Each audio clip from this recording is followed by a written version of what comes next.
രാവിലെ എഴുന്നേൽക്കുമ്പോൾ നിർത്താതെയുള്ള തുമ്മൽ നിങ്ങളെ ബുദ്ധിമുട്ടിക്കുന്നുണ്ടോ? എങ്കിൽ ഇത് മാറുവാനായി വീട്ടിൽ ചെയ്യാൻ പറ്റുന്ന 3 ഹോം റെമഡീസ് അറിയുവാനായി ഈ വീഡിയോ പൂർണ്ണമായി കാണുക. ഈ തുമ്മലിനൊപ്പം കണ്ണ്, മൂക്ക്, ചെവി, തൊണ്ട ചൊറിച്ചിലും മൂക്കടപ്പും ദേഹം ചൊറിച്ചിലും ഉണ്ടായേക്കാം. ഇത് വരാനുള്ള കാരണങ്ങളാണ് നമ്മുടെ വീട്ടിലും ചുറ്റുപാടിലും കണ്ടുവരുന്ന പലതരം പൊടികളും സ്മോക്കും, അല്ലെങ്കിൽ നമ്മളെ വീട്ടിൽ വളർത്തുന്ന പലതരം മൃഗങ്ങളായി പട്ടി, പൂച്ച, ഇവിടെ രോമങ്ങളും, അതുപോലെ പലതരം ഫുഡും ആയേക്കാം. അലർജി ഉണ്ടോ എന്നറിയുള്ള 2 ടെസ്റ്റുകളാണ് IgEയും AECയും അഥവാ അബ്സല്യൂട്ട് ഇസ്നോഫിൽ കൗണ്ട്. ഇത് മാറുവാനുള്ള ഹോം റെമഡീസ് ആണ്.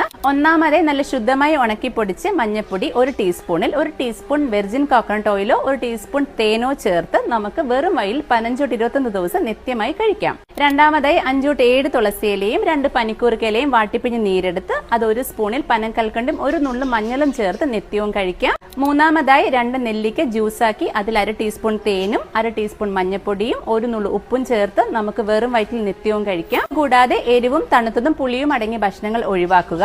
ഇതിനോടൊപ്പം പാലും പാലുൽപ്പന്നങ്ങളും നട്ട്സും ഷെൽ ഫിഷസും സോയ പ്രൊഡക്ട്സും ഭക്ഷണത്തിൽ നിന്ന് മാറ്റി നിർത്തുക. ധാരാളം വെള്ളം കുടിക്കുക. വായു സഞ്ചാരമുള്ള മുറികൾ ഇരിക്കാൻ ശ്രമിക്കുക. അതിരാവിലെ എഴുന്നേൽക്കുമ്പോൾ തന്നെ തുമ്മൽ കൊണ്ട് ബുദ്ധിമുട്ടുന്ന നിങ്ങളുടെ സുഹൃത്തുക്കൾക്കായിട്ട് ഈ വീഡിയോ തീർച്ചയായും ഷെയർ ചെയ്യുക. താങ്ക്